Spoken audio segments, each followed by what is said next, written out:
Let's get ready to rumble! 5 Live Boxing.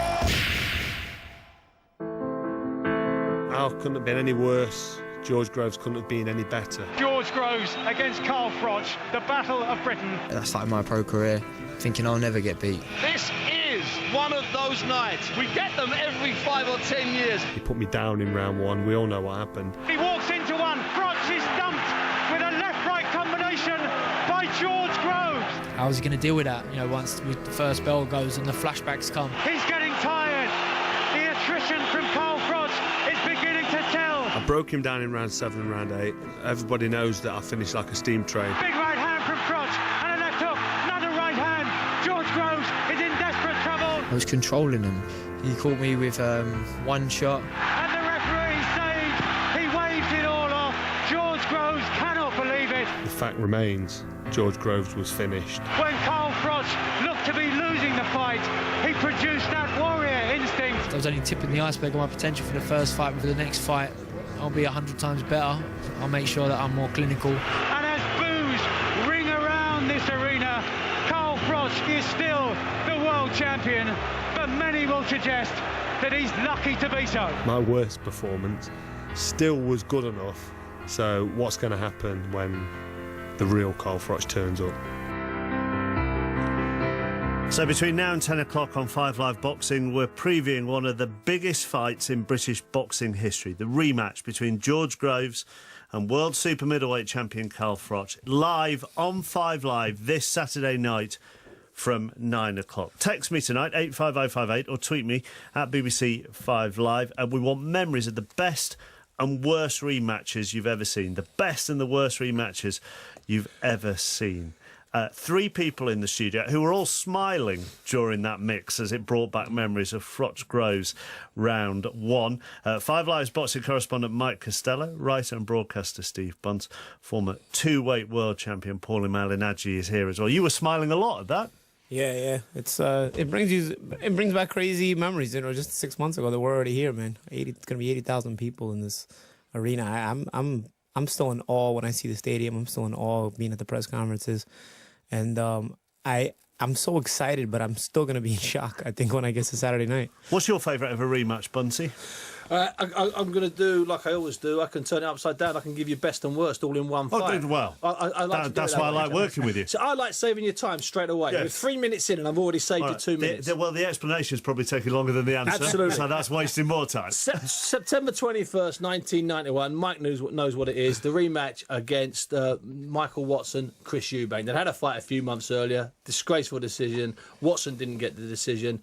National papers ran it on the front page. They had votes with millions of people voting. There was a rematch ordered at White Hart Lane. An incredible, staggering fight. In the 11th round, Michael Watson finally broke Chris Eubank. He dropped him. The fight was over. Revenge was his. With the very next punch and the last punch of the 11th round, Eubank dropped Watson. Watson managed to get back to the corner, came out, and the fight was called off after about 39 seconds of the 12th round. Both the best and the worst rematch I've ever seen. Mike? The best rematch I've ever seen was on the 6th of November 1993. It's a really special night because my son was born that night. And I'd been up and down to hospital for 48 hours or so, left mum and baby in hospital, came home to watch the fight. It was a fantastic fight. Why are you laughing at that, Buncey? Because I know what's coming. It's beautiful. It wasn't just any other fight. It was a fantastic contest. The first one had been won by Riddick Bowe. Holyfield wins the second one, and it is a cracker. But the fight is interrupted for 20 minutes in the 7th round. Remember Paulie? Fan Man, he was known as. A paraglider. Yes. Yeah. Came in through over the ring arc lights, got the parachute all tangled up and slid in through the ropes and was knocked unconscious by angry fans. So, and I sat there having, as I say, been awake for probably the best part of 48 hours, and I thought, this is not happening. I'm hallucinating here. I'm in trouble here. And Holyfield Costello is now 21, isn't it? Paulie, what's your favourite rematch? It's a good thing I thought of 2 because Mike took mine. Oh, did he? What's your other favourite rematch, Morales and Barrera. I was thinking also was they had a trilogy, but they had a good second fight. Unfortunately, a lot of times rematches don't live up to the hype. You know, you can think of some pretty good rematches, but you can think of a lot of duds in the rematches as well. Yeah. You know, Yeah. I can think of, as far as the worst one. I mean, you know, you can think of some bad ones too. I mean, there's Chavez and Taylor too, Tyson Holyfield too. Who remembers that? The bite, Tyson Holyfield too. You can remember the bite. But aside from that, I mean, it was a dud compared to the first. Do you one. think that's partly because of the hype we put on it? Of course, but also the hype they put on themselves because their first fight was so great. Even Corrales and Castillo too. You know, like, you know, there's a lot of times great fights can't repeat themselves because, you know, for Corrales Castillo, for example, I thought they put so much damage on themselves that they were never the same again after that first fight. So there was no way the rematch was going to live up to it.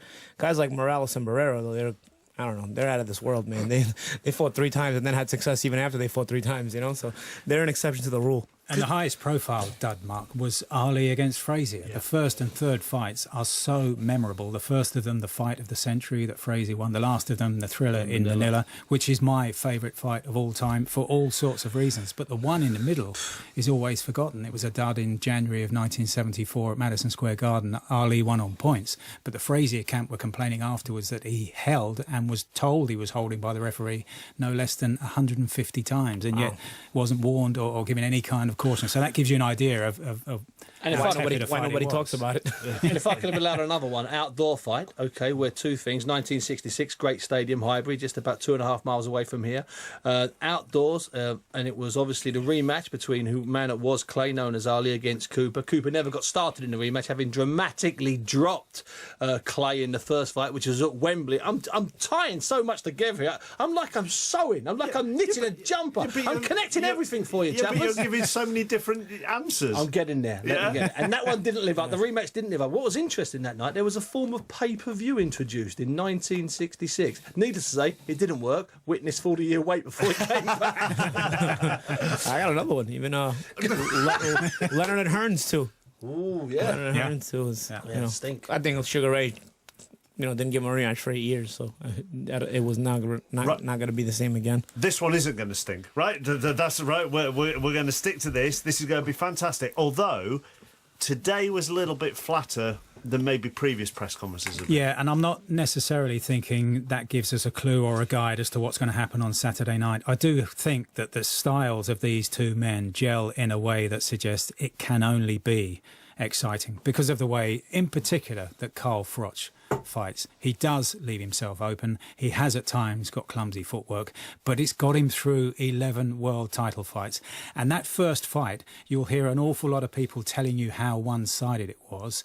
And sometimes even those same people are telling you what a great fight it was. Those two sentences can't belong in the same paragraph. It was a great fight. Froch was there with him for most of it. Yes, he took a lot of punishment, but that's why we're so looking forward to this second one, because it seems to be such a wonderful gel of styles. Yes, they were fairly flat today, but they've said so much in the build-up. It's been saturation in terms of events in front of the media and the public.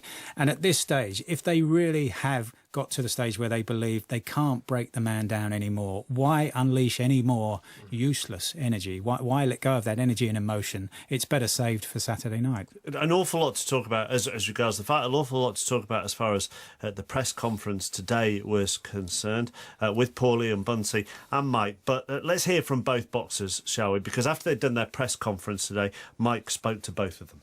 Carl, after all the waiting, all the talking, you're here standing on the Wembley pitch. It's here almost. It is, yes, unbelievably massive, this place. It's a stage that I never thought I'd be on for a boxing match.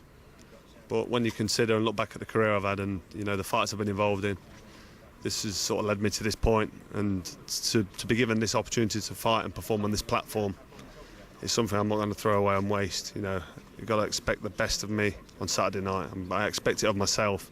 My coach, Rob McCracken, he expects me to do the business and perform. So I'm certainly not going to let anybody down, but most importantly, I'm not going to let myself down. How do you feel this time round, Carl, compared to this stage of the build-up to the first fight last November? Totally different, chalk and cheese, without going into whys and whats and how I feel and, going into the emotional side of it. And I'm just a totally different animal this time. I'm ready this time, basically. To sum it up, I'm ready. And many have said that whatever happens here will define how you're remembered. Has it really come down to this one fight for you? I think potentially it has. I mean, people always look back and say, well, he beat him, and he defended against him, and he's had a fantastic career. But people always look with boxing, it's a shame at your last couple of fights. They've done it with Roy Jones Jr. and great fighters, Mike Tyson, best fighter ever lived as far as I'm concerned. But people do look back and say, you know, he fought on too long and he got beat by him and he got knocked out by him and that fight shouldn't have happened. So it doesn't ruin them, but it does tarnish their reputation a little bit if they go out on a low. It's important I finish my career on a high, and you know, Wembley Stadium, 80,000 fans, and millions watching across the world, as Michael Buffer says. It's important that I put a show on, look the business, and let people's last impressions of me over the last part of my career, for the last 2 or 3 fights, be good ones. George, I'm getting giddy as a commentator, just looking out at the lush green turf, and in that centre circle will be the ring Saturday night. What are your emotions?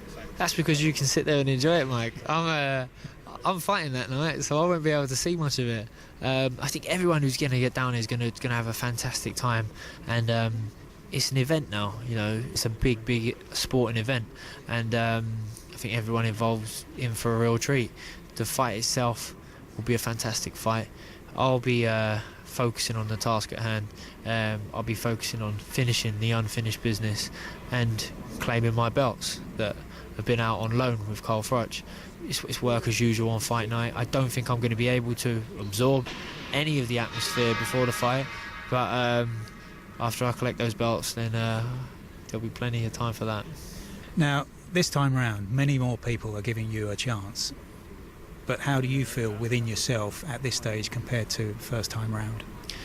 Well, we talk about believing the first time, and now we know, and I feel that way. You know, I feel the first time I believed I could beat Carl Froch, and now I know. You know, it could be the very best Carl Froch that's ever had. It could be a 25-year-old Carl Froch. He's still going to get beat. He still doesn't have enough tools to compete with me. You know, I'm still at that stage of my career where I haven't been in the big fights like Carl Froch has, but that don't mean that I'm not capable of them, and it doesn't mean that I won't have them in the future. So, you know, I hope, and I certainly plan to, that in, you know, a few years' time, people will look back at Carl Froch and say, well done, son, you got 9 rounds with him the first time and however many rounds the next time. So, you know, and that'll be an achievement for him rather than for me. So, you know, he talks about legacy a lot, but this stuff's set in history and it takes its time to unfold. I look forward to going out and dethroning Carl Froch and arriving truly on the world stage. You know, I'm fighting in front of the biggest crowd in boxing history. Everyone's excited about it, and then once I beat Carl Froch is essentially, you know, over, finished, and I'm there with the belts to crack on. So it's a fantastic place to be. I couldn't ask for anything more. As far as their demeanour today, you think, Buncey, that they've just spent so much time building this fight up that maybe it all just caught up with them today? Yeah, so you have to remember that this fight, the first fight, the one that took place in November, was talked about from about June or July of last year, and they had a few sort of run-ins in the build-up to that fight. Then after that fight, they were both sparring on different channels and on different airwaves. I mean, we had them on various 5 live shows when the fight wasn't made, 82 days when the fight wasn't made, and they were both going at each other. And it was in the air, it was palpable, you could sense it. Then once the fight was made, they'd been together at least twice at a press conference, at least twice for 2 massive TV sessions. You and I know a 30-minute TV session, the way Sky do it, that's about a 6-hour day, my friend, and overnights. Plus they've had it's not like you just does it in one take. Oh no. Like that, bing, straight out. Not that mob. You know, neither here nor there. I don't want to get in trouble tonight. I want to be sensible. But so they've been around each other constantly. And just last week, they both had separate days with the press in restaurants in their respective cities. This week, Carl did an open training session where I'm told he was brilliant afterwards with the press. George did an open training session at Westfield at Shepherd's Bush on Tuesday where I'm told he was brilliant again with the press. Now, I've been around some big fights. Mike's been around some big fights. Paulie's been in some big fights. But if you add up that amount of press commitments, that's about the highest I can think of for any fight I've covered. I've got to be honest with you. The other thing that fascinated me was what you were saying, Paulie, right near the start of this show about looking around Wembley and the magnitude of it. and how it took your breath away. And I wonder whether today, the two of them being there, suddenly thought, wow, this is big. Yeah, the place has a lot of history, and even if it's the new Wembley Stadium, it's still on the same grounds, and there's a lot of history there. It's still the Wembley name itself, and so much has happened there, and they've essentially become a part of history by having this fight at Wembley Stadium. It'll always be talked about. It'll always be, remembered. So I think the pressure comes in. Not only you want to be a part of it, you want to be the guy that won it. Because so many people are going to be talking about this fight for years and years to come. Just because it's become more than a fight, it's become an event. And history and legacy matters, doesn't it? It seems to matter in boxing probably a lot more than most other sports. Sportsmen and women that I talk to. Yeah, because boxing is a single sport. It's an individual sport. So, the credit or the blame gets thrown on you. Although, in boxing, it's funny because the fighter gets the credit or the blame, but I always tell people when you win, it's we won. When you lose, is man, you lost. What happened? So it's individual and how inconvenient it is when it's convenient for people, But nonetheless, it's something that a chance like this, you work so hard, and when you start fighting, you dream of moments like this. You dream to one day. Maybe not necessarily Wembley Stadium, but you dream of the big arena. You dream of the large crowd, championship fights. You dream of this as a kid when you start boxing and you're in the gym and you have those gloves on and the headgear on and you're sparring in those gyms in early days and now you're finally here. You don't want to get here and come up short when you finally got there. You want to get there and finally win it. That's the flip side, isn't it? That to lose on a night like this would take so long to get over. And it was fascinating to watch Carl Froch sat on the dais today, and he used the phrase, so it's all come down to this. Now, this is his 12th world title fight. We're just about all agreed that it's the best run of fights involving a British boxer since at least the Second World War. Yes, he's lost a couple of them. 8 of them have gone into the 12th round. And yet he's talking about his legacy resting on this fight at Wembley Stadium. As you say, whatever Carl Froch has done, people, the wider audience, the wider sporting audience are going to say, but you lost the one at Wembley if he loses. And that's what's so cruel about it. And that it's cruel, but it's not fair. I mean, even Carl saying that, I mean, anybody that judges, if he was to lose on Saturday night, I mean, even if he loses in one round, I mean, he's done so much. He's done more than... I can't think of a British boxer that I've watched that has done more. I mean, I've watched some great champions from Britain, but defended against this level of opposition and won almost every time.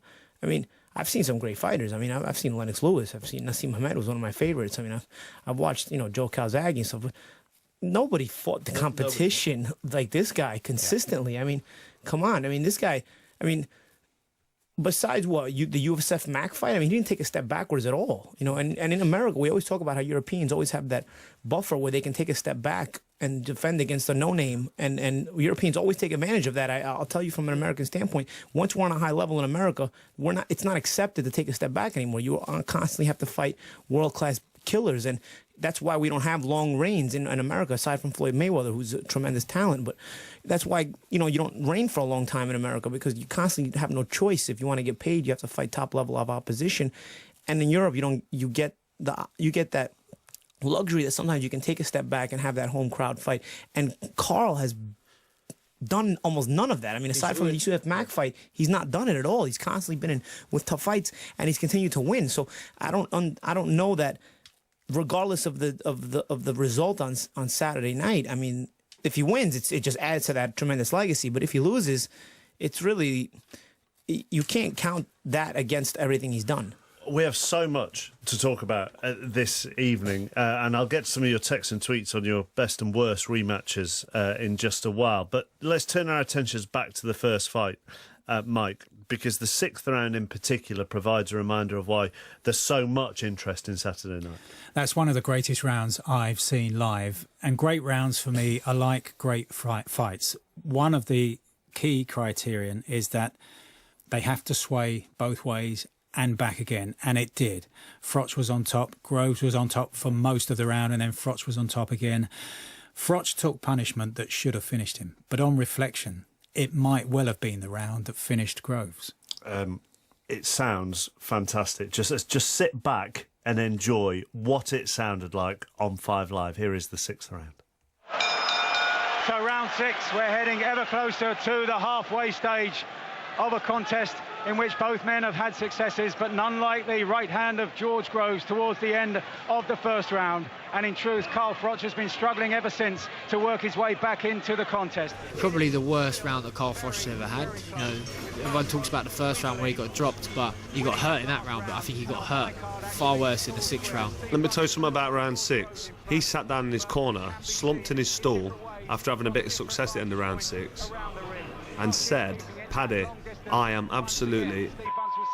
That's what he said, his words.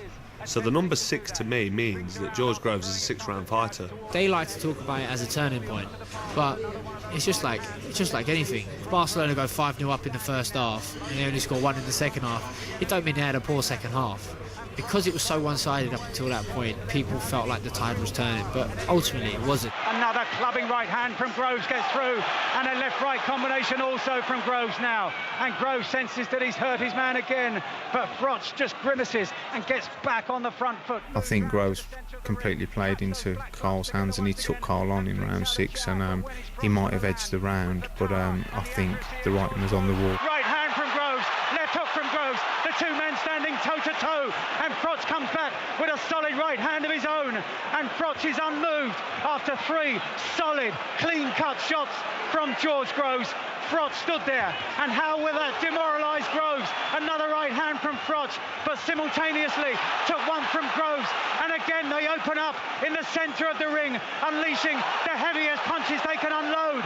And now George Groves is made to miss with a right hand. Froch gets through with a left and a right, a left hook from George Groves. How on earth are the two men still standing here in the 6th round? We've just moved in to the final minute. Right hand over the top from Groves, forces Froch onto the back foot, close to his own corner. He swings around towards his right. He takes another jab from Groves. Any questions about the chin of Groves have been answered here tonight, and plentifully, as Froch goes forward once again. Groves is forced to back up, lands a right hand, drops his hands on the ropes as Groves tries an uppercut, a left hook, Carl Froch, an uppercut, then another left hook, and Froch is trying to finish off his man here, but Groves covers up, right hand from Froch. Groves is swaying and bobbing and weaving and trying to get out of danger. Just over 10 seconds to go, and Groves now is gulping for air. He's getting tired. The attrition from Carl Froch is beginning to tell. Seconds to go in round 6. Froch goes on the front foot once again. It's that warrior instinct drawing him back into the fight. Groves flicks out a jab, but it was a weaker one than he's been throwing so far in the contest. Froch now takes another jab on the chin as he gets a bit wild on the way in, and Groves fights back at the end of the round. A sensational round of boxing, one of the best rounds of boxing we've seen in the British ring for a long, long time. Mike, one of the best rounds of boxing you and I have seen in all of our combined years. There were moments there when it out-rockied. They stood toe-to-toe. That's not a cliche, it was a fact here tonight. He was a spent force after round 6. He had a shot on target, you know, when he hadn't even touched the ball before then. Groves, Froch and Rob McCracken, Froch's trainer, the voices you heard there, as well as Mike and Buncey. Boxing does sound great on the radio, all the build-up. It does, it's you know, when it sounds like that, it was fantastic. 5 Live from 9 o'clock, all the build-up. As they out-rockied Rocky, was it amazing that they were both still standing after that, Steve Bunce? Yeah, it really was. And if you watched that and you played underneath it a Rocky bed, to use a radio term, if you started to bring up if you started to bring up the bell in Rocky as they go into it, I swear you'd forget you're watching a fight. You'd swear you're watching a piece of choreographed film. It was like that. It was. I mean, at ringside on the night, Mark, it was. I'm suffering now. I'm choking now. It was hard to explain what happened in that particular round. And watching it now, I still get the hairs come up. How big a turning point do you think it was, Mike Costello, the 6th round? I do think it was key because as they finished the round, they almost bumped shoulders as they were going back.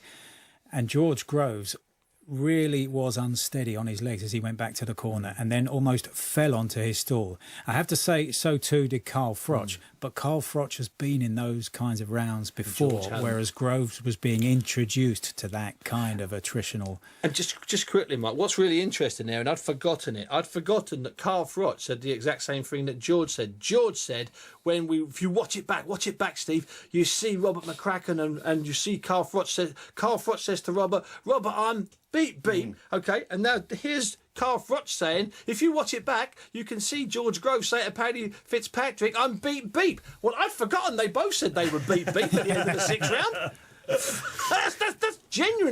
That's genuinely nuts. Isn't that fascinating that they still got to make each other believe that it went their way? It went their way. They've got to believe that in the build-up to the second. Who could get more disheartened from that 6th round? Is the danger that Groves could get more disheartened because he threw so many powerful shots at Froch in that it depends on how you control your mind. It's a battle within yourself. A lot of times you're fighting your opponent, but you're fighting yourself too. And when you have a round where you're extremely tired, or you've had a rough round where you just gotten beat up badly, I might have a tendency to sit down, try to get yourself together, but the instinct. I remember for a lot of my fights of having rounds like that, either one way or the other, and you're looking at the ring call girl, see how much running rounds are left in the fight. So the fact that you're at the 50% point in the fight shows you right there. You better take some deep breaths, because the part of the fight that just ended, you have that whole part to go again. There's another 6 to go. So it's all in a matter of how mentally you approach it now. You have to kind of get yourself together, reassemble everything, and get out there within a minute and make it happen, whether you just got really tired or whether you just got beat up, one or the other. Either way, you have to, it's part of that battle within a battle. It's a battle with yourself and it's a battle with your opponent. It's a battle of attrition. Boxing is so violent at its core, but it's the strongest minds that also get through. Do you think that'll work at home for me, Bunty, when I'm watching fights? For say, I'm just looking at the ring girl just to see how many rounds are left, or does it only work if you're tired like a boxer? Whenever the ring card girl comes on in my house, the moment the bell rings to end the round, I go just look around to see if I can do something on the curtains. Even though it's 10 o'clock in the morning, let me just tie my laces up on my slippers again. I've never watched a minute's break ever on HBO, Showtime, BBC, Channel 4, Box Nation, Satanta or Sky. I have no idea what happens in that minute's break ever. But I'll tell you one thing: as beautiful as those girls are, when they're holding up a low number, you hate them. You hate that girl. When she's holding up a low number, you can't stand her. 85058 at BBC 5 Live for your best and worst rematches. Keith says best rematch: Ben Eubank in '93, Watson Eubank in '91. The worst: Tyson Bruno in '96. Such a build-up, such a letdown. Thomas White, Bruno Tyson, worst value pay-per-view ever. Frank bottled it. Remy C, totally agree. I'd throw Ben McLennan, though the end and the aftermath soured that fight. And Gel is the only one who said this one. I had a fight with Billy Brown when I was 7. I wasn't scared. He said he'd get me back one day. Age 9, he did. That was the worst rematch. 85058 at BBC 5 Live. Froch Groves live on Saturday night from 9 o'clock. We'll continue our build-up. Let's get ready to rumble! 5 Live Boxing. We're going to hear from him a little later, Michael Buffer. I'm Mark Chapman. In the studio, 5 Live's boxing correspondent Mike Costello, writer and broadcaster Steve Bunce, former two-weight world champion Paulie Malignaggi as well. Paulie, we talked about the history of Wembley and its size. In general, what's the difference for a fighter in an outdoor stadium as opposed to an arena? Just that there's more crowd. It'll be louder. It'll be more festive, especially in this case. I personally liked to fight outdoors. I thought it was cool because at times you got that cool breeze and it could keep you cool when your temperature's getting hot. But I also like the crowd and stuff like that. I enjoyed being in front of big crowds. I thought it was really cool. And again, it's like I said, it's one of the things you dream about. It can be a little nerve-wracking, like performing in front of all those people. But once you get used to fighting in front of big crowds, I don't think it matters the size of it anymore. At least that was the case for me. That's why people keep talking about the size of the crowd, and they've never fought in front of such a big crowd. A big crowd presents its own pressure. It presents pressure in and of itself. Like when you get hit with a hook, or when a big hook comes your way, or even when you land the hook, it's always going to be much louder. But the difference with 50 and 80,000 at that point doesn't matter anymore. Even 20,000 at that point doesn't matter. It's a roar either way. So I think the bigger the crowd, it just kind of amps you up when you're used to it. When you're not used to it, it can be something of, wow. Yeah. You're like, wow, what am I doing here? But when you've gotten used to fighting in big events, big arenas, like Carl Froch especially has, I don't think the crowd really bothers you as much as you kind of relish the moment, you know, as long as you don't get over emotional in it. Paulie, what about the sort of suggestion that fighting outside increases your lung capacity and it gives you extra legs to nick a line from Red Bull? Do you buy into that? I don't know. You know, maybe that's all psychological. Maybe it's true. I did like to fight outdoors because I could get the breeze, you know, and I felt like it was a little bit cooler, you know, even if it was a hot day or whatever, you can still get, you know, you get those windy breezes at times, and, you know, you're sweating, you're hot, and especially late in the fight, you know, it makes a little bit of a difference. You know, I always felt it did a little bit, but it wouldn't have made the difference that it would have 10 or 15 years ago when you could still smoke in these arenas. A lot of the old fights you see, you're looking through a fog of smoke. That's indoors, true. And indoors, it was I'm sure that was horrible. You know, at least outdoors, you let the smoke What go about up. the ring walk, Paulie? Because it's a longer walk, Massive and walk. a lot of fighters just want to get that. Yeah, done. And again, it depends on the personal preference. I loved my ring walk at City of Manchester Stadium. I loved it. You know, I had my mask on, and I was, you know, You're not surprised by that, Chap? I'm not surprised. I had a hoodie on and a mask on, so people, I hid my hair, and I already knew. Wait till these people see my hair; they're gonna get a kick out of it. And you know, I had my mask on, it was covering everything, and I had that alien-looking mask, and I was just playing to the crowd and stuff, and it could have lasted forever. I would have loved it. These two will love it as well. But the interesting, these two will love it. But just to get back to Paulie there, and he said he kept his hair secret. Well, of course, he actually holds the record, the unofficial record. I'll give you that, Chappers. He had his hair publicly cut during the rounds, but they had to saw it with like a blunt banana. They just couldn't cut it. It took them like 9 rounds to saw off his mad, crazy hair. And that is the record. 55,000 watched his hair being cut. I've just seen a picture of. It's beautiful. No, I haven't seen a picture of that. I've just seen a picture of Carl Froch inside Wembley Stadium that he tweeted out. I think he tweeted it out 17 minutes ago, or maybe the retweet that I saw was 17 minutes ago. Stood there with both his belts, saying, "What an unbelievable place to defend my world titles. Thank you for all your support."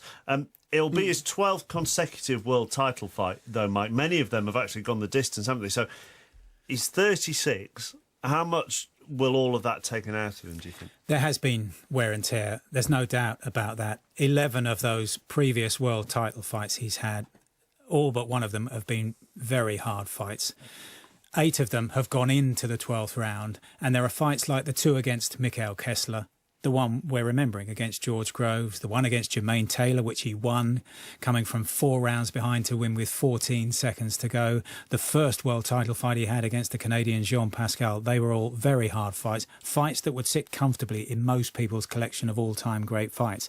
But as George Groves was saying to me, and we heard it half an hour or so ago, it's all right for us. We can sit back and enjoy, and once it's all over, once they've left the ring apron and they go back to the dressing rooms, we go out and we eat and we drink and we laugh. They go back and they have to deal with the pain, especially when the adrenaline wears off. And Carl's been talking to me about his first world title fight. It was against the Canadian Jean Pascal in Nottingham in 2008, and he was describing to me the aftermath of that fight. That was a very hard fought 12 round. I could have made it easier by boxing a bit, but I decided to stand and have a fight and try and really win the title. And I can remember I'd had a really badly broken rib. I mean, I didn't sleep that night because I couldn't breathe. I was doing shallow breathing, taking really short breaths, because if I breathed in deep, it expanded my rib cage and gave me horrific pain. So I developed a little technique where I just take short gulps of air, but then you end up being out of breath, so you eventually have to take a deep breath, and then the painkillers kick in and you get through it a bit. But 8 stitches above my eye, couldn't look to the left or the right because of the whiplash in my neck. My rib was really, really sore, and both my elbows, and both my hands actually for that matter, were very, very sore. And I think it took about 2 weeks till I could stand up straight. And when I say straight, my back was sore, and because my neck was I was walking a bit sort of Quasimodo-ish, if you like, with my neck bent and my back hunched and a bit twisted. My posture looked poor for about 2 weeks. It was quite a long recovery process after a 12 rounds of hard fighting. But I can remember that first night, straight after the fight, going back to my mum's pub, somebody buying me a pint of Guinness that I couldn't drink. I didn't want it, I had a headache. And I I maybe shouldn't even say this, but I couldn't remember my best friend's name. I was calling Adam Matt, my best friend Adam. I was calling him Matt all night, and he just left me to it because he didn't want to confuse me. I think I was probably concussed. So neurologically, that's not ideal, but physically as well, with the rib and the hands and the elbows, I was in a bit of a bad way. But it's all part and parcel of it, and nobody's telling you you've got to do this. Nobody's telling me I've got to fight. I do it because I enjoy it, I love it, I'm passionate about it, and it's something I've done since I was a kid. And yes, you get nervous and you get a little bit scared, but that adds to the elation of winning. You know, without the lows, you can't really enjoy the highs as much, like anything in life.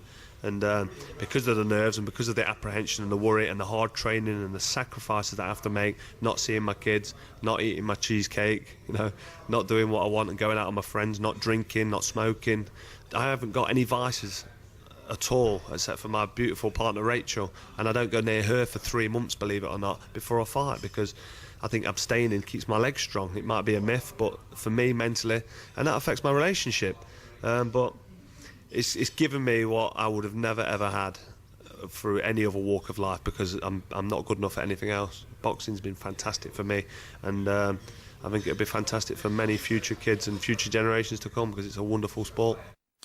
I think when people listen to that, Mike, they might think, when they think about it, they'll think, yeah, well, I suppose they will get whiplash, they will get broken ribs, they will get X, Y, and Z. But what hammers it home is stood with his best friend and not being able to remember his name. And so you take a step back and you wonder, how do we allow this sport to happen? And yet it is the most compulsive, pulsating entertainment when you are sat ringside. And you have this paradox of these men who go into the ring with an intention to hurt their opponents, but when you sit on the ringside apron afterwards and you interview them, never once do you hear any of them say, I went in there and I'm so glad that I've hurt the opponent. It's all about the winning that they've done and the achievement of winning a world title, domestic title, or whatever it is. I just think they are incredibly brave in what they do, mentally and physically, to get themselves set as Froch and Groves have to do now, with about 48 hours remaining between now and fight time. They know that kind of pain is coming their way again. They go to work on Saturday morning. When they get up on Saturday morning, getting ready for work Saturday night, they know that their work today involves certain pain, and that takes a special breed to be able to countenance that. How do you deal with that, Paulie Malignaggi? How do you deal with sat there 40 hours, 24 hours, 5 hours before a fight, knowing that the likelihood is you are going to get hurt in some way? Because first of all, it's always worth it, because you're the chance to accomplish great things can only be done if you're good at something already. If you're in a big fight, it means you've earned your way there. You've won other big fights. You've earned your way to the top. So it's part of the growing process, is to be a part of these big events. So that always overcomes any negativity at least in a fighter's mind. Then you're getting a big check, that always helps too. Especially when you look at it, no matter how sore you are, when you look at the big check, it always makes you feel better. And then from a work perspective, you're training every day for a certain amount of months. You're in camp every day, and you go to sleep at night and you're like, man, I got to do this again, all over again tomorrow, and the day after that, and the day after that, and the day after that. When it's a night of fight, your night at the fight, it's going to be a hard night's work. But the next day, you're done. And you know what? You might be sore, you might be in pain. I mean, I know a lot of times the day of my fight, I'm laying in bed, I'm resting, and I'm like, I'm going to wake up on this bed tomorrow really sore. But I don't care, because I don't have to worry about training for a little while. I can just hang out with my friends and just, see my family and not have the pressure to, am I sharp? Am I not sharp? Is this punch, the timing right on this one? Did that move work correctly today in the gym? Or, you know what, that sparring session I had yesterday, I hate thinking about that. At a certain point, you just drive you mad. You're thinking about all your training and you have to do it again the next day. You want to be a perfectionist with it. And so all of a sudden the fight's over and you can just relax. So it's mentally and physically, no matter how sore you are, or if you have a headache or whatnot, I looked forward to it because I knew at least it was done, What staggers me, Paulie, is that you spoke there about looking at the big check, and that kind of acts as a cushion, a sponge for your injuries. But there's a lot of time when you don't get those checks. Even you had a time when you didn't earn those life-changing checks. Yeah. We've had a couple of fights this year in this country, in Wales actually, between Gavin Rees and a guy called Gary Buckland. So all Welsh battles. 2 terrific 12-rounders. After the first one, I've got this quote written down, and these are guys who would not have been earning life-changing money, good money for their level of boxing. But Gary Buckland, in previewing the second fight, said after the first fight, without a word of a lie, I couldn't get out of bed.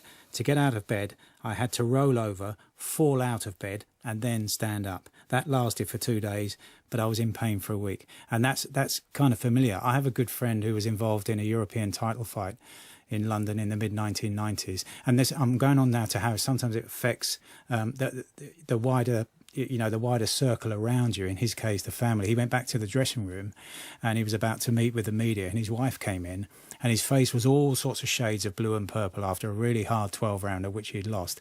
And his wife said, "You can't come home tonight." This is not a quip. He said, "You can't come home tonight because you'll frighten the children." And so he had to go away for a week and live with his mum until the bumps and the lumps and the bruises had subsided. And that's what absolutely staggers me about what you do and what you're prepared to give in the name of success. Yeah, I mean, there's different levels of hunger, and I think when you haven't achieved it, the chance to get there, you may not be making life-changing money in those kind of fights, but if you win those kind of fights, it's another rung up the ladder. You've moved up. And you're just counting your rungs up the ladder to those big fights. And, whether you're doing it for the money, it's always for the money to a degree, or for the rush of it. If you're already there and you're doing it for the rush and the big moment, it's something that's in fighters that it's always worth it. It's something that's built in fighters. I always tell people, when they start boxing or they're going to start boxing, they have an amateur fight. People tell me, they're going to have their first amateur fight. You're either going to hate it and you're never going to do it again, or you're going to love it and you're going to be hooked. There's no in between. You're either hooked and you can't stop. You can't live without that rush again. I mean, I knew a doctor back at home in New York, and he lived in New Jersey. This guy was a doctor, like an MD, and he started boxing, and he had a few amateur fights, and then he had his first pro fight, and he lost a close fight. It was a war, an absolute war. I mean, and he got out, and I'm thinking like, all right, this guy, he's got a job as a doctor. He's like, he makes good money. He doesn't need to rely on boxing. And I'm like, you all right? You good? He lost like a split decision. And he's like, man, I'm great. I can't wait to do it again. And I'm like, this guy's out of his mind. So, he's doing that just for the fun of it, Do you get hooked on the build-up as well? Do you get hooked on 3-month training camps and putting yourself through that pain? I mean, from the training point of view, I'm assuming the other side of it and abstaining from whatever with your partner and not seeing your kids or not having family and not having cheesecake, as Froch said, you don't like that bit. But the adrenaline of training, You relish it.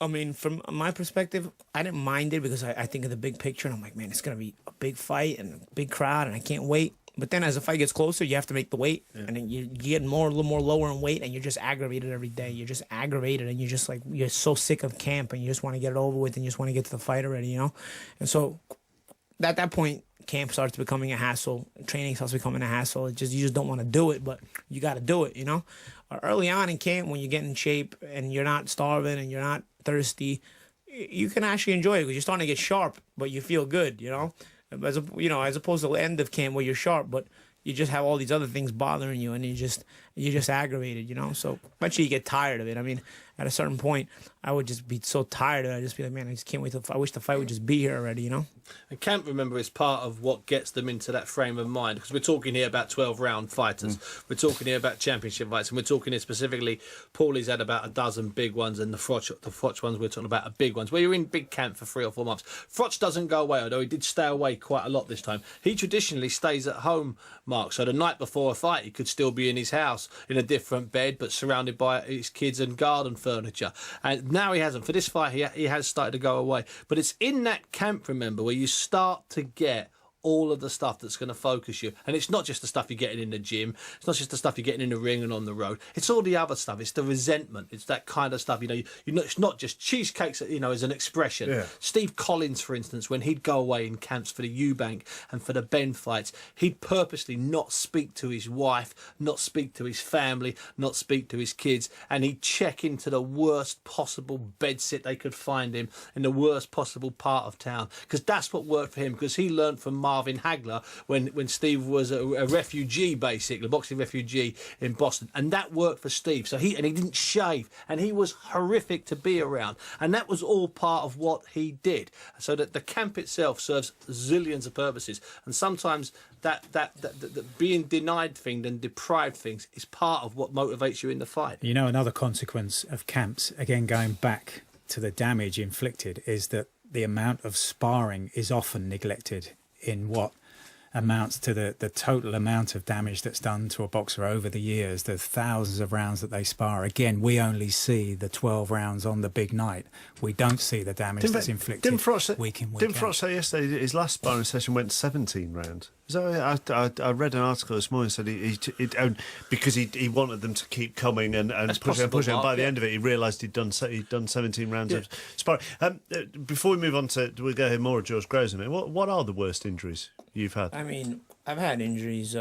Recently, for my last fight, I probably had the worst injuries of my career, where, I was constant nausea and vomiting after the fight. Obviously, that's from a concussion. But even after the fight, I mean, till right now, I still wake up with nausea in the morning. When I spoke to the doctor about it, the doctor told me, well, that's because your equilibrium's been kind of ruined, and we'll see if it comes back or not. Some people, and it's not like ruined to where the everyday person can see. I mean, I can walk in a straight line, I can do normal things, but in an active atmosphere, I guess it wouldn't be good to kind of maybe fight until that gets better or whatnot. Maybe I wouldn't be able to take a punch the same way or whatnot. Who knows? So you wake up with morning sickness? Yeah, morning sickness. So one of my friends teased me. He's like, "What, are you pregnant?" Yeah. So, and the doctor says because I've been laying down for hours or so, and then I get up and my body has to readjust to the new balance, and it doesn't adjust right away because it's the natural equilibrium of my balance is not on. Are you quite relaxed about this? Are you quite relaxed about it? I'm not relaxed about it. No,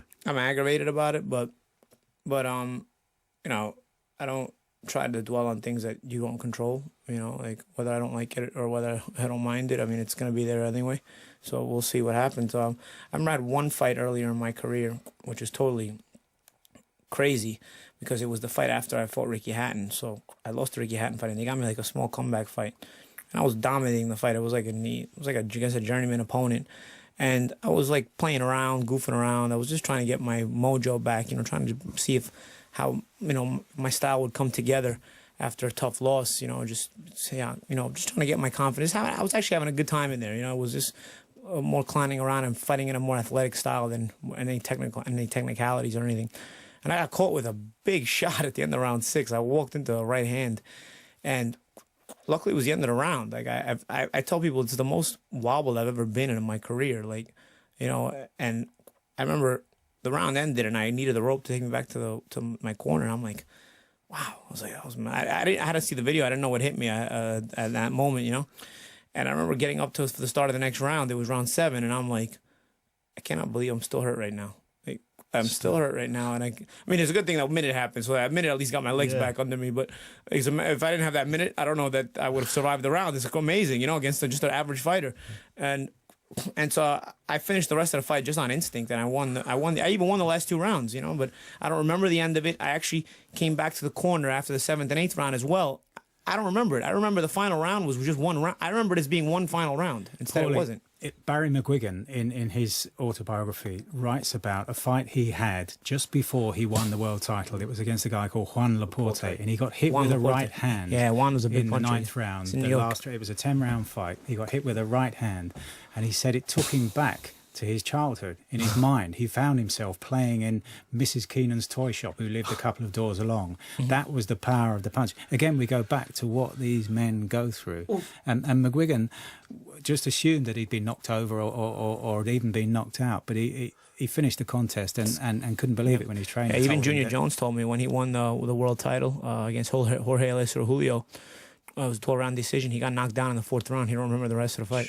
And didn't Carl Froch, if I'm not mistaken, didn't he forget he'd been knocked down in the 1st round afterwards, after the fight, in the change room or just before the press conference? I think he needed to be reminded he'd been knocked down in the 1st round. But part of that could have been celebration and the adulation that comes with a victory. But he did forget.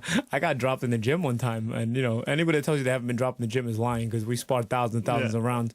I got dropped in the gym one time, and 2 rounds later, I came back to the corner. My trainer mentioned something about stop doing something because that's how you got dropped. And I was like, I got dropped? And he's like, yeah. I was like, when? He's like, 2 rounds ago, but you're fine now. Don't worry about it. I was like, I didn't remember it. Let me tell you something, Mark. The better the fighters are, the more honest they are. That's something you're seeing here. When you surround yourself with 6-round, 8-round fighters and guys that are unbeaten in 11, that haven't been tested, they brag and they talk and they don't stop talking, they don't stop bragging. When you're surrounded by guys like Carl Froch, that audio we've heard, and guys like Paulie, have a look at his record, you get such raw honesty that if you're listening, I'm not surprised if any jaws out there are dropping. And I'll tell you, the reason a lot of guys are good defensive fighters, or they even have a good chin, like I consider myself to have a good chin, we all realize our own mortality. You know what I'm saying? So you understand the importance of protecting your chin, and you can take a big shot, but you understand the importance of not being too reckless in different spots, or picking your reckless spots, and then knowing how to be intelligent afterwards. We all understand our own mortality. Even the guys with the best chins don't just stick their chin out and say, "Oh, I dare you to hit me because it's not going to knock me out." This punches still hurt, and they could all knock you out if you're not careful. So part of understanding that makes you a better fighter. When we talk about mindset and we talk about honesty, of course, the other thing that boxers have to do is, they have to get their head around the fact that they are going out to hurt their opponent. And you've been talking to George Groves about it. Yeah, of course, the ultimate objective is to knock the opponent out. So you have to inflict some kind of pain. Is that the prime objective? This is a healthy debate in boxing quite often. Is the hurt, the pain that you inflict, really the byproduct? Are the boxers just aiming at glory and success, and hurting the opponent is how they get to that point? And I was talking to George Groves about this, and he gave me some fascinating insight into how he wrestles with his emotions. If I've got a sparring partner in and he's in for speed because he's lighter than me, I can't hit him hard, and if I do catch him with one, I'll stop. Sometimes upsets my trainers because they say, don't worry about him, he's a paid sparring partner, he's a grown man, he can look after himself. But that's where you're conscious of where you are and what you're doing. When I ring walk and it's fight night, well, I'll put everything on the line, and there's no one's going to be held prisoner. I take no prisoners, and you have to be clinical and cunning and have a killer instinct, and almost like a serial killer mentality that you're emotionless. You're detached from reality, and you never really like to explain this concept to people because it's not necessarily a nice thing. You tell people that I want to hurt this person, I want to win at all costs. I don't want to say that to my mum and say, hey, what, I don't care if I have to go out on my shield, but I'm going to get that win. She doesn't want to hear that, and likewise they don't want to hear me saying, I want to take this guy's head off, but you do. You literally want to take his head off his shoulders. But for the victory rather than any satisfaction of the hurt you've inflicted? Of course not. There's never a satisfaction of hurting someone. It's to win at all costs. Want to hurt someone, I think, is an emotion, and I never want any emotion when I'm boxing. I just want to win. And if it was business, if it was a computer, then it wouldn't make a decision on how it felt. It just make a decision because that's what it wants to achieve, and that's what I want to achieve is a win. And ultimately, you want to do it by knocking the guy out because that's the easiest way to do it. So that's always what I want to do. George Groves talking to Mike Costello. Paulie, do you want to hurt your opponent? Yeah, in the moment, during everything that's happening, yeah, you're looking to hurt your opponent because you also realize that if you don't try and do the damage to him, he's going to look to do the damage to you. So without putting yourself at risk, because the ultimate objective is not only to win, but also to make sure you win in a safer way. At least that's what you would expect fighters to do, although some pundits and experts, so-called, want everybody to go toe-to-toe, and they're better off watching barroom brawls than boxing. They criticize good boxers, but in reality, you're looking to win in a way where you're taking less damage than your opponent, and if you can pull that off, it'll last your career longer. But in moments where you hurt your opponent and you see he's shook or he's wobbled or something, yeah, you want to finish him off because, if the night ends sooner, you're done, and there's no more stress of losing the fight. There's no more stress of getting hurt. That's it. It's over. So if you have a chance to get the fight over with sooner, of course you're gonna try and do it. So and you realize it's either him or me. That's what I'm telling myself. It's either him or me. So if you're hurt, I'm not gonna have any. There's no sympathy from any fighter. Anybody that for the most part, even in sparring. George said he's a smaller guy. They're working on speed. Oh, he's not gonna hurt the guy. Yeah, I'm the same way. But if you're my size, and George didn't mention anybody his size. If you're our size and we hurt you, you get knocked out. Because in the moment you would do the same thing to me, and I know you would. So because I know you would, it's getting done back to you. We're gonna have to take a break for the news, but very quickly in that interview with you. And when I was told earlier on in the day that he'd said this, I thought it was quite a controversial thing to say. George Groves talking about a serial killer mentality, and if you take that as a line in black and white and away from everything else he said around it, he could get a lot of stick for saying that. But he went on to explain it's about having a very cold mindset. He basically said he's an emotionless computer. Yes. And I went on in that interview to talk about him, about Wembley on Saturday night, and how are you going to deal with walking out to 80,000 people? And he said, it's as if they are not there. By then, I am just this creature that doesn't have emotions. I will be looking at the ring and I'll be looking at Carl Froch, and it doesn't matter what is outside of that peripheral vision of mine. I will be in a tunnel. It doesn't matter whether there's 80 or 80,000. When you're fully focused, that's the truth. It's hard to completely block everything out, but when you're fully focused, that's where you want to be. That's the place you want to get to, which is what I've been telling people this week, talking about the big crowd and everything. You don't always get to enjoy it. You don't always get to enjoy it the way you want to until you watch it afterwards.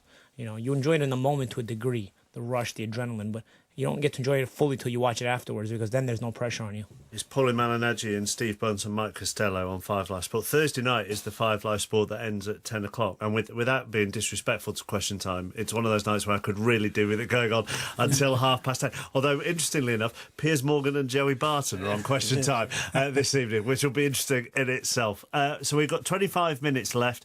You'll hear from the man with the most distinctive voice in boxing. Let's get ready to rumble!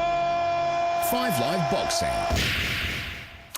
With me, Mark Chapman, 5 Live's boxing correspondent Mike Costello, writer and broadcaster Steve Bunce, and former 2-weight world champion Paulie Malignaggi are in the studio with me. We're continuing to look ahead to Froch Groves 2, which is live on 5 Live on Saturday night from 9 o'clock. The MC on Saturday will be a man with one of the most distinctive voices in the world of sport. No, not Buncey. Michael Buffer, who's synonymous with these words. I wanted a handle. I wanted a hook. Just like the big car races, they would say, gentlemen, start your engines. And everybody knows the race is going to begin. The fighters are the stars of the show, and I wanted to introduce them with the energy back in the room that they deserve. That's what everyone is here to see. And I tried, now, ladies and gentlemen, man your battle stations. And, nothing seemed right. But, the great Muhammad Ali, he would say, float like a butterfly, sting like a bee, rumble, young man, rumble. And in interviews, I had heard him say, I'm so pretty, my weight's down, I'm ready to rumble. And I sort of fine-tuned that to what you hear today with Let's Get Ready to Rumble. And when I started doing this, I didn't really think it was something that would catch on. Then I started to notice, before a big fight, the headline in the newspaper would say, Let's Get Ready to Rumble, or Ready to Rumble. And that was coming from me. This phrase was gaining wheels. It was getting traction. And I thought, well, it's something that I didn't give birth to it. Sort of the foster parent that was, making it more and more of a phrase, a common phrase in boxing. Then it turned up in radio ads and advertising for used car dealers, whatever. I figured, you know what? This is something I've created, and it's associated with me. So I investigated into what would make it my intellectual property legally. Sure. And that's what I did. The full interview with Michael Buffer is on the BBC Sport website, but his story is a fascinating one, isn't it? Yes, it is. He's been announcing from the centre of the ring for 30 years now. His first big break in terms of ring announcing came in the early 1980s when he was ring announcer for the big promoter Bob Arum's shows on ESPN. It was around that time that he developed the phrase that he's just been talking about, but it nearly went flat for him in 2008 when he had surgery for throat cancer. It wasn't life-threatening at the time, but it was career-threatening for a stage because they thought not only would his voice be impaired, but at some stage they thought he might even lose his voice, and therefore boxing would have lost one of its most renowned voices. But he's back 6 years on and still in great voice, and he'll be there on Saturday night. Is there a genuine affection between Michael Buffer and the world-class fighters he MCs? Yeah, I think there is. You know, he's seen them all come up the ladder. He's seen them for so many years. I remember when I won my world title in Ukraine, he was crying. You know, like he did the ring announcing for my fight, and you know, I can't say I was shocked, but I was like, wow, you know. And then I thought about it. I was like, I know Michael for a long time, you know. Like, I don't realize how old I am sometimes, you know. So, and I guess, you know, seeing me come up the ladder and overcome all my struggles, you know, and stuff like that. It was a good moment. We're going to come on to the strategy of Froch Groves very shortly. We're going to hear from Virgil Hunter, who, of course, trains Andre Ward. But just on the undercard, Buncey, James DeGale has a world title eliminator. And, of course, if he wins that, he'll take on the winner of Froch Groves. Yeah, he's got this guy, Brandon Gonzalez, I believe he's called. He's coming with Virgil Hunter. He only just flown in, though, and I'd like to see my American guys get here, the serious ones. I'd like to see them get here 10 days, Mark, 8 days, 11 days, 12 days. He's come in. I saw him. I didn't see him today, but yesterday, on Tuesday, it looked a bit parched, looked a bit on the weight, which is not unusual when you've travelled. Also, travelling can create a problem. You can bloat out on the plane. I'm not suggesting that's what's happened. So I think that maybe gives James a bit of an edge. And James DeGale, you know, we forget when he fought Carl Froch a couple of years ago, okay, three judges at ringside. One judge scored it a draw, Mark, and the other two judges had it to George Groves by just one. For George Groves, yeah.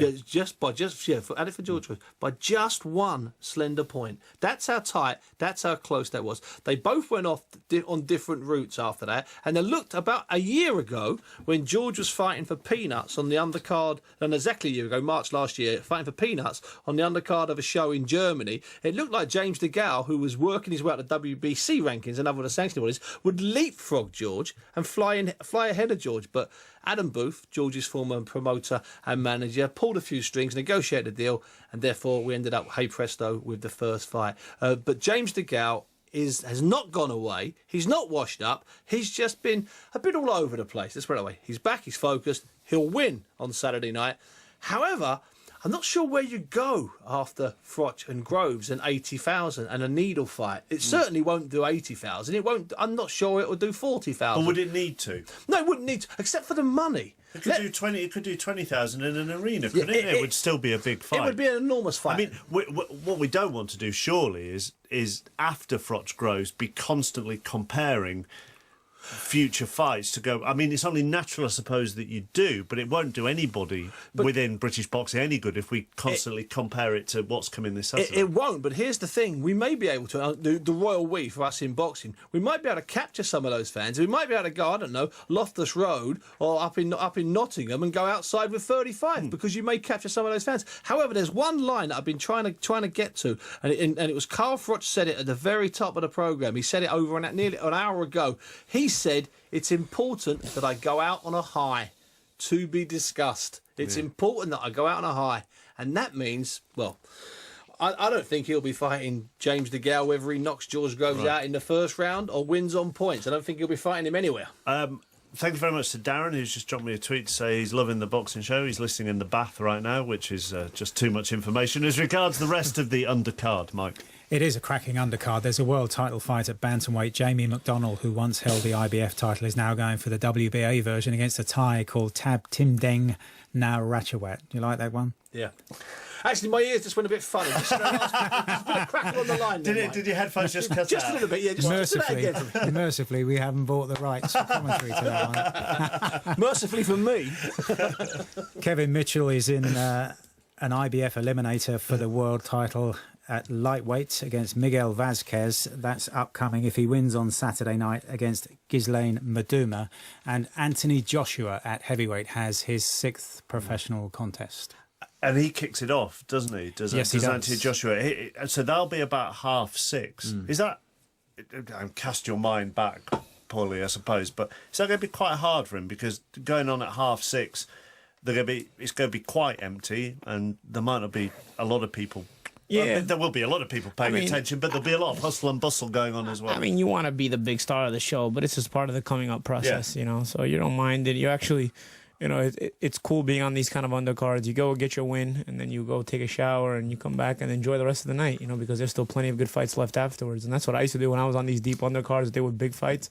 I used to go get the win, go shower, and then just hang out amongst the crowds, take pictures, sign autographs, you know, because you're excited about all that stuff when you're young, you know. And if you work on the basis that of that 80,000, a quarter of them will be boxing diehards, then they will get there for it. And you know what, Anthony Joshua, and Anthony Joshua is a followed prospect here. People know about him, so those 20,000. They'll be paying attention to this fight too, so it's not so bad. And he told me just a couple of days ago, Josh, that he's really happy with fighting them because exactly as the big man said, Paulie just said, he can go back, get changed, come out, and he said it's not just get a good seat, it's just to make sure I've got a good seat. He said, because I don't want someone in my seat. No, and bear in mind, he's like 19 stone and there's not an ounce of fat on him. But he said, Steve, no, I'm telling you the truth. I want to get out and get my seat. He said, I want to make sure I'm in a good seat for when that fight happens. And if he doesn't, you know, he can go tell the promoter, hey, I want a better seat. I tell you what, I know there are certain 5 Live members going to this fight. Darren Fletcher and Robbie Savage are going. I hope one of them is sat in Anthony Joshua's seat and he has to kick them out. That would amuse me greatly. Let's turn our attentions back to the actual main fair, Froch Groves, and we'll get the thoughts of a great boxing mind. Here's Virgil Hunter, who, as I say, trains the world's #1 super middleweight, Andre Ward, and he's been telling Mike how he thinks Saturday night will unfold. You know, I think everybody probably should put the first fight behind him. I'm one of the few guys that really believe Groves was hurt. When you get hit with a right hand, left hook like that and you slump forward, you hurt. You can say the ref stopped you too soon or whatever, but the ref didn't go grab you. You stumbled into him, okay? He didn't run up and grab you. You fell into him. So what is he supposed to do? Like, what are you falling into me for, right? But, you know, I give him his credit. He did a lot of things that he said he was going to do. I think the worst thing happened to him in the first fight is he knocked him down in the first round, and he never quit trying to do that. So the 6th round, he took a lot out of himself by going to war with Froch, and he never recovered from the 6th round, even though it was his round. It was a round where I felt he could have been just as effective without expending so much energy. But, I mean, he wanted to prove a point, and that's sometimes very dangerous in boxing, to satisfy the fans and prove a point to yourself. One thing that stands out in my mind is last night watching Froch hit the heavy bag. He still punches down on the bag and loses his head standing straight up. So, I mean, you know, he's going to get hit, plain and simple. I mean, you're going to fight the way you trained. And I don't know why he punches down on the bag like that, but that's what he does. He's never stopped doing it. And that makes a big difference in a fight. 3 or 4 weeks ago, someone called me and asked me what Froch should do. I mean, I really couldn't tell him what he should do because we still might fight again. But he's never learned how to use his length the proper way. Length negates speed, and he never learned how to use his length to make a speed person a half step slower. If he has, it'll be good for him. If he hasn't, I think it's going to be going to a war again. I really think so. And according to what you said about George Groves, if he can find the patience this time, do you think he can turn it his way? I think if he's patient and he boxes, he can make it a better fight because you have to pick your spots. And I think if he does that and he fights intelligently, he landed a good right hand in the first round from boxing. He wasn't brawling when he landed a right hand. He countered a lazy left, and he should have stuck with that. But I think the excitement, I think just the two of them not liking each other, I expect another war. The suspicion around Groves, Virgil, is that he cannot go 12 rounds at top pace. Do you think that's something that could have been corrected in 6 months, or it takes years of foundation work to get there? I think he can go 12 rounds. I think he doesn't have a sense of pace. If you look at where he first started, everybody in his stable did not have a sense of how to go 12 rounds. So it does start in the gym. Somebody has to teach you how to fight 12 rounds. It starts in the gym when you spar 12 rounds. I mean, but if you look at David, he gasses out. So it's, it starts right there. Fitzpatrick just had him for a short while. I'm sure he's astute enough to convince him, just like he said on TV, look, I tried to get him to box. You was letting him come to you, doesn't look the same way. I think that was a mistake when Groves made an adjustment and let Froch come to him. And he said, look, you're making a mistake because you're making him look good. That's not the point. How he looks, is he effective? Sometimes you gotta let the fighter run his own race. If I'm got a guy fighting that I know very well, maybe like Andre, and he decides he wants to retreat, I'm gonna give a chance to see, well, why is he doing that? I'm not gonna say, no, don't do that. I'm gonna see, why is he doing that? I wanna know why. And when he comes back to the corner, I'm saying, I wanna know why you're going on the back foot. What is it that you see? What is it you do? And if he tells me, then we can go from there. Okay, since you see that, don't forget this, make sure you do that. Make sure you do this in the over corner, turning angles and everything. Let's create the right angles if you're gonna fight him on the back foot. But he turned him away from it, something that his instinct says. Look, he was in there with him for 7 rounds. Sometimes the instincts are making an adjustment. And he should have just gave him a little more time to make his adjustment. He was way ahead in the fight. You can let your fighter lose a round, make an adjustment, slowly make an adjustment, if he's way ahead. So you got to have confidence in your fighter. So it's going to be a great fight, I believe. I'm glad I'm here. And your gut feeling, Froch or Groves? Gut feeling, Groves on a decision. Close-fought decision.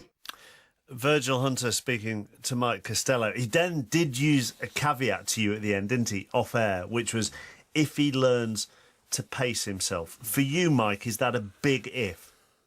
I think it is, because he's got this natural way of fighting. I remember actually when he signed with Adam Booth initially as his manager and trainer, Adam rang me from a taxi. He was going somewhere with David Hay, and he was about to sign him, and he said to me, what do you think of this young amateur called George Groves? And I said, in the way that he fights, he reminds me of an amateur Nigel Benn. I don't know how he'll develop as a professional. And I still think he has those kinds of instincts that when he does land a shot, his immediate reaction to that is to go in again, not to stand back and wait for another opportunity, but to go in and try to capitalise on that straight away. And there's this phrase that's been, I was using it just recently around Amir Khan, where there comes a time, and often in fights, when the boxer has to decide when to take aim and when to take cover. And that's going to be key for George Groves here during the course of this fight on Saturday night. There is no question that he has the necessary skills and boxing ability to beat Carl Froch. But he's going to have to do it. In all the evidence that we've seen of Carl Froch's career, he's going to have to do it over 12 rounds. Even in the most emphatic defeat of Carl Froch's career against Andre Ward, he got closer to Ward than any other fighter in terms of point scores, and he won the last 2 rounds. You might argue that by then Andre Ward was coasting towards the finish line, but having been, if you like, demoralised and outboxed by Ward, he still won the last 2 rounds. He'd taken so much punishment in that first fight, and he was still there. So Groves has to be more patient. We've seen the blueprint for this when he fought De Gaulle. I know it was 3 years ago, 2011. I know that he was relatively inexperienced then. He's done 12 rounds since then, George Groves. But we saw the blueprint that night where he didn't commit when he maybe could have forced the pace. I think it's because he knew he couldn't knock James De Gaulle out. They'd known each other as babies. They'd boxed as amateurs. They'd been in the same gym. I think they knew each other too well. But we did see a bit of a blueprint there where he worked on cancelling whatever it was that De Gaulle did and hitting him with counters, hitting him twice. He never once allowed his heart to rule his head that night. And I think Virgil's right, Mike, when he was talking there about Paddy Fitzpatrick, berating George and telling him, to stop making stop making Carl Froch look good. And as Virgil said, why? You're winning anyway. Who cares if he looks good? If you're still in the fight and you're still winning, and that could be crucial. And what happens, but just to finish here, Mark, is that Paddy Fitzpatrick had only been with George 9 weeks. Sounds like a long time. It's not. They've been together almost inseparable now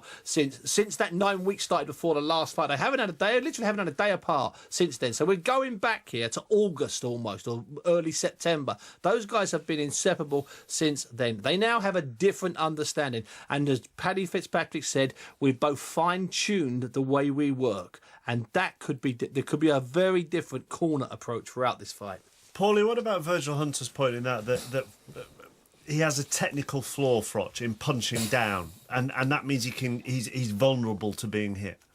Well, it's not fundamentally sound, is what he's saying. So whenever you have a guy who's not fundamentally sound, if you can be technical enough, you can make him pay for it. The problem with a guy who's as awkward as Froch is you can also punch. So, if you make a mistake in timing, his awkwardness, you may take a shot and wind up on the canvas. So he makes his awkwardness work for him. Yeah, Froch makes a lot of technical mistakes, but he's had a lot of success in his boxing career, and obviously he figured out a way to make that awkwardness a positive for him instead of a negative for him.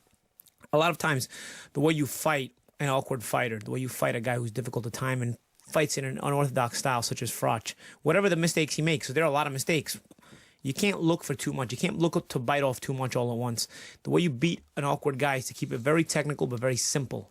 If you start to try to set up complicated combinations or you start to make complicated moves looking to set stuff up, you're not going to have success because an awkward guy doesn't react the same way a regular type of fighter reacts, and what I mean by an awkward guy is, doesn't make fundamentally the same kind of moves that are taught by the book based on certain moves he sees, So it's hard to time a guy like that because a lot of times it looks like he can't predict. Yeah, and a lot of times he might not even know what he's doing, So like I remember Nassim Hamed. I mean, sometimes I thought he was just thinking on the fly. I don't think he was really thinking, So he didn't know what he was going to do next. How were you going to know what he was going to do next? So you can't try to set guys like that up. You got to try to beat them in a very simple, fundamental manner. And as a matter of fact, when Nas got beat, he got beat by Barrera, who was beating him with simple punches and not getting too complicated.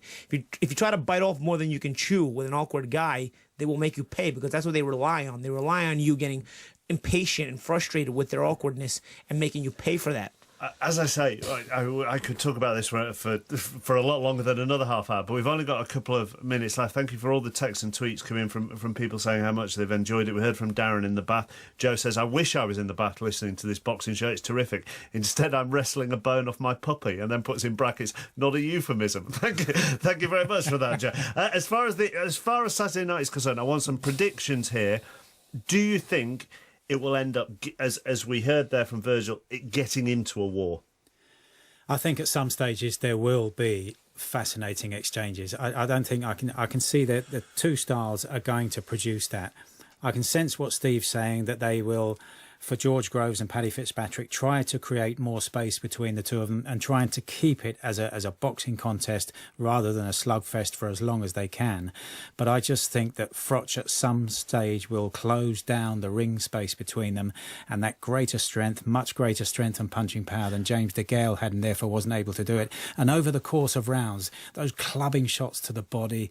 We haven't even spoken about Groves' left hook, have we? We haven't actually had time, really. But well, as we go on to that, but that wear and tear that Froch introduces into his opponents. Look, he's got all these flaws that Paulie and lots of people are talking about, but he's made them work for him at the highest level, or very close to the highest level. Who are you going for, Paulie? I've been going back and forth with it, and I've been telling people it's been, tough to really make up my mind. But, I started thinking Groves keeps it simple. He starts to take command of the lead on the scorecards, and because he's already seen Froch, he has the confidence to know he can be disciplined against him and know the mistakes he made the last time. I take Groves on a decision. Groves on a decision, Budsy? You've got Froch wafer thin. Froch, Mike? I'm going for Froch because I think that if you take away what happened in the first round, he made it so close last time round. And talking about the left hook from George Groves, that's fascinating because first time round he threw very few of them, and what he did throw didn't really work. So fascinating to see what he's going to do on Saturday. Thank you to all three of you. It's been a pleasure. We'll make this available to download as a podcast. Tomorrow night we've got England against Peru live from Wembley, and then Froch Groves live on 5 Live from 9 o'clock on Saturday night. Thanks for listening.